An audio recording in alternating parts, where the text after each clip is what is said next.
కాకినాడ జిల్లా కేంద్రమైన కాకినాడలో తెలుగుదేశం పార్టీ కార్యాలయంలో మహాత్మా జ్యోతిరావు పూలే జయంతి కార్యక్రమాన్ని ఘనంగా నిర్వహించారు. మహాత్మా జ్యోతిరావు పూలే అణగారిన వర్గాల ఆశాజ్యోతి అని పలువురు వక్తలు పేర్కొన్నారు. కాకినాడ జిల్లా తెలుగుదేశం పార్టీ కార్యాలయంలో మహాత్మా జ్యోతిరావు పూలే 200వ జయంతిని పురస్కరించుకుని పూలే చిత్రపటానికి Kakinada city MLA Kondababu, MLC Rajasekhar, జిల్లా ప్రధాన కార్యదర్శి పింకే శ్రీనివాస్ బాబా, రూరల్ కోఆర్డినేటర్ కటకంశెట్టి ప్రభాకర్ పూలమాలలు వేసి ఘనంగా నివాళులర్పించారు. ఈ సందర్భంగా నాయకులు మాట్లాడుతూ జ్యోతిరావు పూలే అణగారిన వర్గాల ఆశాజ్యోతి అని, కుల వివక్షలు రూపుమాపడానికి ఆయన ఎంతో కృషి చేశారని కొనియాడారు.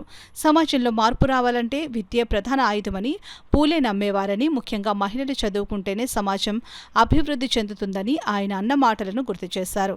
పూలే తన భార్య సావిత్రిబాయికి చదువు నేర్పించి ఆమెను దేశంలోనే మొట్టమొదటి మహిళా ఉపాధ్యాయురాలుగా తీర్చిదిద్దారని, వారిద్దరూ తమ జీవితాలను సమాజ సేవకి అంకితం చేశారని పేర్కొన్నారు. ఈ కార్యక్రమంలో సీట్ కాకినాడ టౌన్ పార్టీ అధ్యక్షులు మల్లిపూడి వీరు, తుమ్మల రమేష్, పంతాడి రాజు, వమ్మి బాలాజీ, మెంటారావు, చప్పడి వెంకటేశ్వరరావు, నులుకుర్తి వెంకటేశ్వరరావు, తాజుద్దీన్, అంబటి చిన్న తదితరులు పాల్గొన్నారు.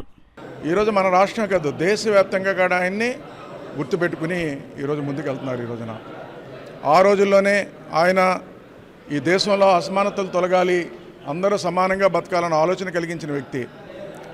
బాబాసాహెబ్ అంబేద్కర్ గారు కూడా జ్యోతిరావు పూలే గారిని ఆదర్శంగా తీసుకోవడం, ఆయన గురువుగా వర్ణించడం కూడా జరిగింది. మీ అందరికీ తెలుసు.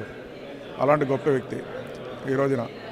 ఈ రోజున తను ఆ రోజు ఈ దేశం కోసం ఆలోచిస్తూ ఈ దేశంలో స్త్రీలందరూ కూడా ఈ రోజున చదువుకోవాలి, విద్యావంతులు కావాలని చెప్పి తన భార్యని, ఎవరైతే సావిత్రి జ్యోతిరావు పూలే గారిని, ఆవిడని చదివించి విద్యావంతులు చేసి ఆవిడ ద్వారానే మళ్ళీ స్కూల్ పెట్టించి మహిళల్లో చైతన్యం తీసుకురావడం జరిగింది.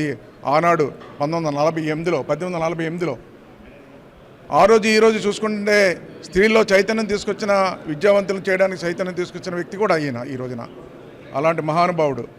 ఈ రోజున మన రాష్ట్ర ప్రభుత్వమే కాదు, దేశవ్యాప్తంగా జరుపుకునే సందర్భంలో రెండు విషయాలు గుర్తు చేయవలసిన అవసరం ఉంది. ఏమంటే బాబాసాహెబ్ అంబేద్కర్ ఆశయాలు కానీ, జ్యోతిరావు పూలే గారి ఆలోచన విధానాలు కానీ, ఈ దేశానికి స్వాతంత్రం వచ్చిన తర్వాత ఆంధ్రప్రదేశ్లో అనేక ప్రభుత్వాలు వచ్చినాయండి, ఎంతోమంది ముఖ్యమంత్రులు చేశారు. కానీ చంద్రబాబు నాయుడు ముఖ్యమంత్రి అయిన తర్వాతే బాబాసాహెబ్ అంబేద్కర్ ఆశయాలు కానీ, జ్యోతిరావు పూలే ఆశయాలు కానీ, ఆలోచన విధానం నెరవేర్చిన వ్యక్తి ఎవరు ఉన్నారంటే అది ముఖ్యమంత్రి చంద్రబాబు నాయుడు గారని ఈ సందర్భంగా తెలియజేస్తున్నా. ఆయన వచ్చిన తర్వాత ఆశయాలు నెరవేర్చారు. ఎలా నెరవేర్చారంటే వీళ్ళ కోసం పెద్ద ఎత్తున కార్యక్రమాలు తీసుకోవడం, ప్రజల్లో తీసుకెళ్ళడం, ఒక ఆదర్శంగా నిలవాలన్న ఆలోచనతో తీసుకెళ్ళిన వ్యక్తి. స్వాతంత్ర్యానికి పూర్వమే మరి ఆ రోజు సమాజంలో చాలా వివక్ష ఉన్న రోజుల్లో చదువు ద్వారానే మరి సమాజంలో సామాజిక న్యాయం కానీ, సామాజిక బాధ్యత కానీ, సమానత్వం కానీ పొందాలంటే చదువు ఒకటే మార్గమని ఆ రోజుల్లోనే సూచించిన గొప్ప మహనీయుడు